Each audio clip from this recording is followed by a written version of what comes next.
Et s'il existait un outil qui vous permettait d'améliorer vos compositions assez simplement, un outil qui coûte rien, dont vous avez accès facilement, un outil que vous pouvez avoir avec vous chaque jour et qui prend absolument aucune place.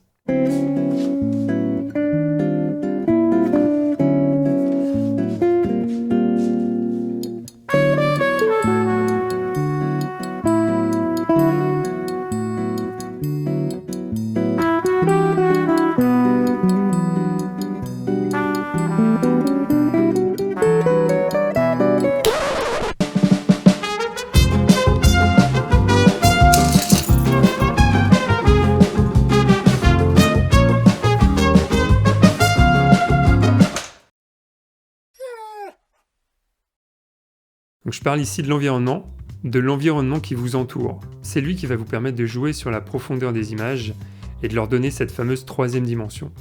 Et pour ça, il y a plusieurs moyens de l'utiliser.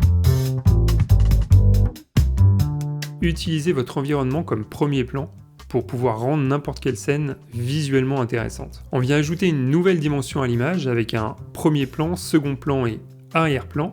Et c'est cet effet de troisième dimension dans vos images qui va vous donner cette profondeur. C'est l'une des techniques que j'utilise probablement le plus dans mes réalisations, et c'est probablement la plus basique, mais ça permet de donner vraiment ce côté immersif aux images. Le dernier projet pour lequel j'ai beaucoup utilisé l'environnement, c'est sans doute celui où je devais tourner dans un restaurant et filmer une chef durant le lancement de son nouveau menu pendant le festival Montréal à table. Voilà, pour donner un peu de contexte.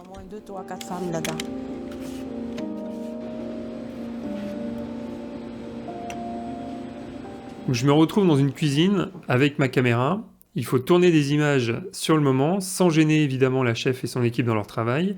Le restaurant est évidemment complet et il faut se faire le plus petit possible. Pêche de moment. Yes. J'ai une vague idée des images que je veux, mais évidemment rien ne se passe comme prévu et il faut s'adapter. Au final, c'est l'utilisation du premier plan dans la quasi-totalité du projet qui m'a permis de montrer l'intimité de la cuisine, d'en montrer aussi son confinement, et puis qui m'a permis de m'en sortir et de créer quelque chose d'assez particulier. J'avais soit un membre de l'équipe de cuisine devant moi qui me servait de premier plan, ou soit j'utilisais un élément directement de la cuisine.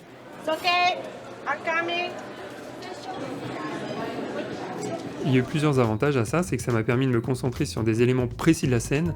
D'ailleurs, le concept marche super bien si vous avez des sujets qui bougent très peu. On vient vraiment dans l'intimité de la personne en permettant au spectateur vraiment de prendre part à la scène. Comme si on vivait un peu le moment avec le sujet en se mettant à la place de la personne qui filme.